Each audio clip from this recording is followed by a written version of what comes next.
Belum lagi ngedit. Astagfirullahaladzim. Selamat sore semuanya, perkenalkan nama saya Ahmad Aziz Mufli, mahasiswa Universitas Internasional Batam dengan Prodi Manajemen NPM 2541371. Pada kesempatan kali ini saya akan mempresentasikan tentang analisis bisnis pada bisnis healthy food. Presentasi ini saya lakukan sebagai penunjang nilai pada mata kuliah pengantar ekonomi mikro dengan dosen pengampu yaitu Bapak Beni SEMM selaku dosen manajemen di Universitas Internasional Batam. Pada kasus yang akan saya ambil di sini ada 4 poin utama yaitu kasus permintaan dan penawaran, struktur pasar dan strategi harga. Selanjutnya di sini adalah latar belakang dari tren makanan sehat sendiri. Tren makanan sehat sendiri mulai digemari oleh masyarakat Indonesia beberapa tahun belakangan. Karena mungkin beberapa tahun belakangan ini masyarakat banyak terkena edukasi dari sosial media dan sebagainya. Dan hal itu memicu dari permintaan di sektor kuliner makanan sehat sendiri seperti smoothie, salad, kopi premium, dan dimsum. Dan kesadaran masyarakat sendiri mulai meningkat semenjak mungkin tahun 2020 sampai sekarang, karena beberapa tahun belakangan mungkin dari COVID itu permintaan dari makanan sehat sendiri itu belum sebanyak sekarang dan belum semenyebar sekarang. Namun di era sekarang, di beberapa tahun belakangan ini, sektor-sektor makanan sehat mulai banyak sekali di lingkungan saya. Dan mungkin faktor pendorong dari tren ini adalah yang pertama itu yang saya sebutkan tadi, yaitu edukasi intensif di media sosial seperti TikTok, Instagram tentang makanan-makanan sehat dan pentingnya menjaga pola makan. Kita sama-sama tahu bahwa hampir semua masyarakat di Indonesia sekarang pasti memiliki sosial media atau mungkin minimal pasti memiliki handphone. Hal-hal itu mendorong permintaan dari sektor makanan sehat sendiri. Selanjutnya di sini ada dukungan program dari pemerintah yaitu makan bergizi gratis yang membangun fondasi gaya hidup sehat sejak dini. Kita tahu bahwa dukungan program pemerintah ini yaitu MBG itu sangat memberikan pengaruh dampak kepada sektor makanan sehat, karena dari MBG sendiri memberikan makanan sehat kepada para siswa dan para orang yang sebagai target dari MBG ini dengan pertimbangan gizi dan ahli gizi, sehingga makanan-makanan yang diberikan adalah makanan-makanan yang dipenuhi gizi dan kebutuhan yang dibutuhkan oleh mereka. Maka dari itu, hal itu sangat meningkatkan dari permintaan di sektor makanan sehat. Selanjutnya di sini yaitu identifikasi dan target pasar. Yang pertama di sini adalah segmentasi pada konsumen spesifik. Kita tahu bahwa pasti makanan sehat ini memiliki target pasarnya sendiri. Di sini pertama ada masyarakat urban dan suburban berpenghasilan menengah yaitu minimal 4 juta per bulan. Kenapa di sini 4 juta per bulan? Karena pada sektor bisnis makanan sehat biasanya produk-produk yang dijual itu adalah makanan-makanan dengan harga lumayan mahal yaitu menengah, sekitar 20.000 sampai mungkin bisa 100.000 atau bisa lebih bahkan. Maka dari itu biasanya targetnya itu adalah masyarakat dengan penghasilan menengah yaitu sekitar 4 juta per bulan. Selanjutnya yaitu target kedua dari target makanan dari bisnis makanan sehat yaitu pria dan wanita usia produktif berusia 15 sampai 50 tahun dengan kepekaan kesehatan tinggi. Kita tahu bahwa bisnis makanan sehat ini tidak berpatok pada satu gender saja, melainkan di semua gender menyukai bisnis makanan sehat ini. Kemudian di sini 15 sampai 50 tahun. Kenapa di sini 15 sampai 50 tahun? Karena bisnis makanan sehat sendiri tidak berpatok pada satu generasi saja seperti remaja di tahun 2005 sampai 2015. Namun mungkin mulai usia 15 sampai 50 tahun itu sekarang gemar sekali dengan makan makanan sehat seperti dimsum, smoothies dan sebagainya. Apalagi mereka itu yang kepekaan kesehatannya tinggi. Selanjutnya ada mahasiswa, pelajar dan pekerja aktif. Kita tahu sekarang sektor makanan sehat itu banyak pembelinya di semua kalangan, mulai dari mahasiswa, pelajar, pekerja aktif, bahkan orang yang tidak bekerja, orang tua dan sebagainya. Selanjutnya di sini adalah konsumen loyal yang bersedia membayar premium demi jaminan kualitas bahan makanan segar. Kita tahu bahwa bisnis makanan sehat ini dijual dengan harga yang lumayan mahal. Maka dari itu segmentasi pasar dari bisnis makanan sehat ini sendiri yaitu adalah konsumen yang bersedia membayar harga mahal untuk sebuah makanan namun dengan kualitas yang sepadan. Dan kemudian mungkin di sini ada beberapa targeting lagi yang akan saya jelaskan. Yang pertama itu ada diferensiasi. Diferensiasi mungkin untuk bisnis ini itu banyak sekarang bisnis makanan sehat itu memiliki diferensiasi dari gaya dari kepremiuman dari bahan baku yang dipakai. Seperti kita tahu bahwa beberapa bisnis makanan sehat hanya memakai buah-buahan saja yang segar dan yang bermutu, atau mungkin bahkan kalau misalnya kita bahas tentang makanan gitu kan, sayur-sayuran yang seadanya. Namun beberapa juga ada yang memperhatikan tentang kualitas dari sebuah sayuran yang dipakai dan bahan-bahan yang dipakai. Maka dari itu mungkin diferensiasi pada bisnis ini itu untuk kita bisa menarik loyalitas dari sebuah konsumen itu, maka kita harus membuat diferensiasi menggunakan bahan-bahan premium. Oke, selanjutnya di sini adalah analisis hukum dari permintaan. Nah, di sini ada tabel yang sudah saya bikin. Yang pertama, di sini ada harga 70.000 dengan jumlah permintaan 25.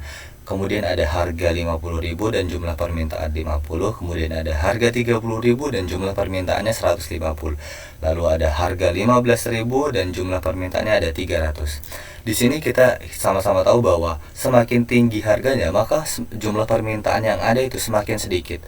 Hal ini menunjukkan bahwa data menunjukkan bahwa saat harga berada di titik tertinggi yaitu 70, di sini kualitas yang diminta itu paling sedikit yaitu 25. Sebaliknya, jika waktu harga di 15, di sini jumlah permintaannya itu ada 300. Hal ini sangat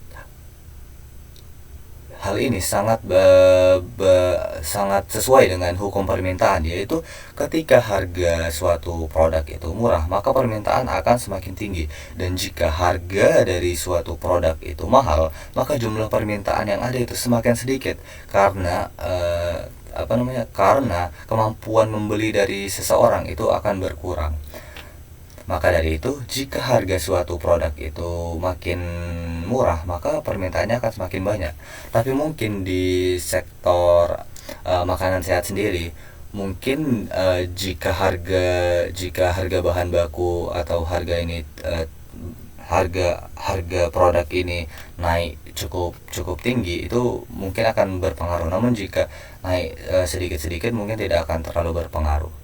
Nah, jadi hubungan ini berbalik nih antara harga dan jumlah permintaan. Karena jika harganya tinggi, malah jumlah permintaannya ini semakin sedikit.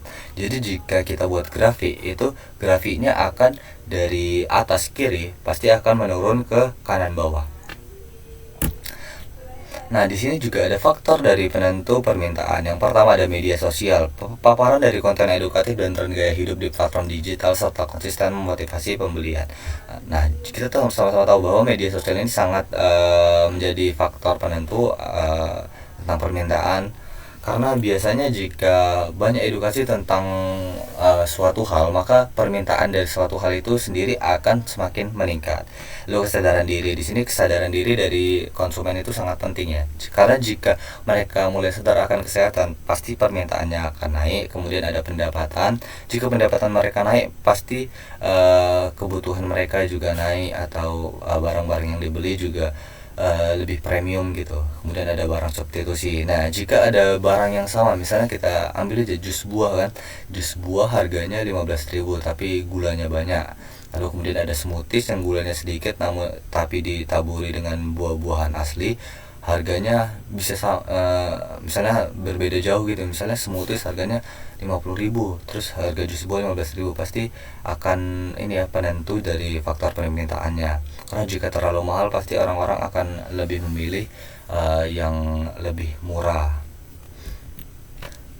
Kemudian di sini adalah analisis hukum dari penawaran sendiri.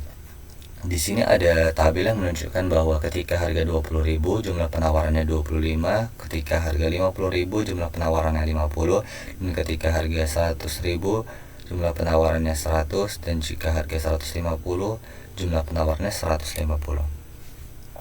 Nah, jadi ketika harga jual meningkat, potensi profitabilitas dari produk meningkat. Hal ini mendorong produsen untuk menaikkan kapasitas produksi mereka dari 25 unit pada harga 20 hingga mencapai 150 unit pada harga 150.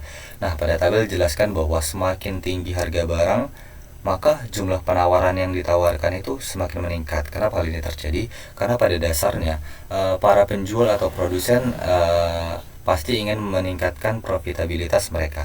Maka jika suatu harga dari produk itu naik, maka pasti mereka akan meningkatkan jumlah produksi mereka. Nah, hal ini sesuai dengan hukum dari penawaran sendiri, yaitu ketika harga suatu produk naik, pasti jumlah yang ditawarkan oleh produsen itu pasti akan menaik, pasti akan bertambah juga, akan semakin banyak, karena pada dasarnya produsen ingin meningkatkan profit mereka. Nah, hal ini, hubungan ini berbanding lurus antara harga dan penawaran. Jika ditarik garis, maka garisnya akan dari kiri ke bawah menuju kanan atas. Dan di sini adalah faktor penentu penawaran. Yang pertama ada bahan baku. Kita sama-sama tahu pasti jika bahan baku naik, pasti jumlah yang ditawarkan juga biasanya akan berpengaruh. Lalu ada logistik dan jarak. Kita juga tahu seperti sekarang logistik yang ada dan jarak yang ada itu kan lumayan jauh dari misalnya dari satu kota ke kota lain, dan bahan bakar yang digunakan oleh pengangkut logistik ini misalnya sekarang lagi naik kan, maka mungkin harga yang ditawarkan juga ikut naik, dan kemudian pasti penawarannya jika harga naik akan bisa berpengaruh. Kemudian tenaga kerja, jika tenaga kerjanya semakin banyak kan pasti penawaran yang ada pasti akan berpengaruh juga. Kemudian ada kompetitor. Jika suatu bisnis memiliki banyak kompetitor, pasti penawarannya juga akan terbagi ke kompetitor-kompetitor yang lain.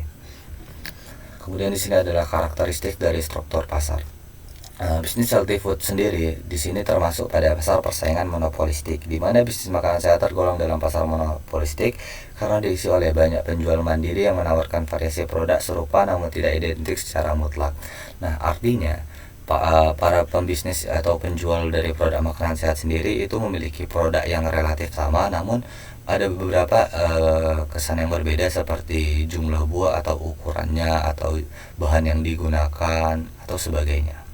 Ciri khas dan diferensiasi di sini adalah struktur dari pasar monopolistik sendiri ya. Pertama ada di sini adalah hambatan masuk pasar tergolong rendah dengan modal relatif jangkau. Nah, banyak sekali sekarang bisnis-bisnis UMKM yang menggunakan bisnis UMKM yang menjual produk-produk healthy food. Tapi banyak juga bisnis-bisnis yang besar yang menjual produk-produk healthy food. Maka dari itu bisnis healthy food ini sendiri tidak terlalu susah untuk dimasuki oleh UMKM sekitar. Kemudian diferensiasi terletak pada branding, cita rasa unik, kemasan atau nilai nutrisi khusus. Oke, selanjutnya di sini adalah strategi harga bisnis dari healthy food sendiri. Di sini saya menaruh dua strategi harga yang mungkin yang mungkin cocok digunakan pada bisnis healthy food sendiri. Yang pertama di sini adalah bundling strategis, yaitu menggabungkan dua produk sejenis dengan potongan harga halus untuk menarik volume penjualan. Contohnya jika smoothies kita jual harganya 15.000 lalu dimsum sehat 20.000, kita bisa membanding harga itu sebesar 32.000 dengan diskon 3.000. Hal ini kan bisa menarik pembelian karena mereka merasa diskon yang diberikan ini cukup lumayan ya, yaitu sekitar 3.000. Namun kita bisa mendapatkan dua produk yang penggunaannya berbeda, satu minuman, satu makanan. Maka dari itu hal ini menurut saya bisa menarik pembeli karena diskon yang diberikan pertama, kemudian ada bundling yang ada karena manfaat yang berbeda, satu minuman satu makanan gitu. Yang kedua di sini adalah value based pricing, yang dimana itu menetapkan harga jual selaras dengan persepsi manfaat kesehatan dan kualitas premium dari bahan baku yang diterima oleh konsumen.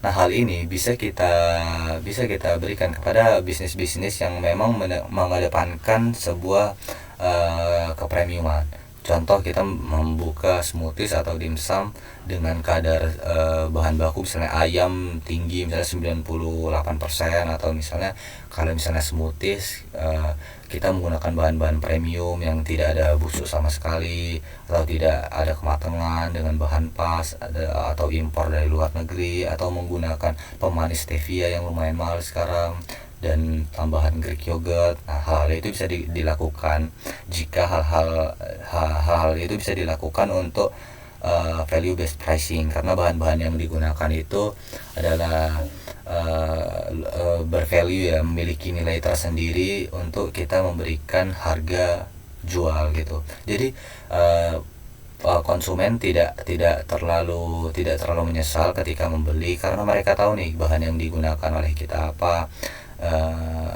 apakah berkualitas atau tidak. Jadi jika kita menggunakan bahan berkualitas dan memberikan suatu harga yang lumayan tinggi, maka saya rasa jika konsumen merasakan manfaat itu, mereka tidak terlalu mempermasalahkan hal itu. Oke, selanjutnya di sini adalah kesimpulan dari materi yang sudah saya jelaskan, yaitu konsumen pakan sehat ini memiliki resistensi harga yang cukup kuat. Begitu gaya hidup sehat terbentuk, mereka cenderung enggan beralih kembali ke pangan rendah gizi. Di sini maksudnya adalah bisnis makanan sehat ini memiliki customernya sendiri, karena biasanya orang-orang yang memang sudah beralih dari makanan yang tidak terlalu sehat menuju makanan sehat biasanya tidak akan kembali lagi ke makanan yang ke pangan yang rendah gizi. Pasti mereka akan tetap berada di situ, kecuali jika harga bahan baku terlampau tinggi atau keuangan mereka sedang buruk, maka mungkin akan terjadi pergantian produk menuju produk substitusinya, atau membeli pangan rendah gizi jika hal itu terjadi. Nah, lalu kemudian kunci dari keberhasilan bisnis ini sendiri yaitu melalui diferensiasi produk yang jelas, karena pada dasarnya bisnis healthy food ini termasuk dalam pasar persaingan monopolistik, dan strategi penetapan harga yang tepat seperti bundling dan value based pricing itu bisa menambah jumlah permintaan yang ada. Bisnis ini menawarkan potensi pertumbuhan jangka panjang berkelanjutan karena menawarkan value based pricing. Baiklah, sekian presentasi saya pada kesempatan kali ini, kurang lebihnya saya mohon maaf. Terima kasih.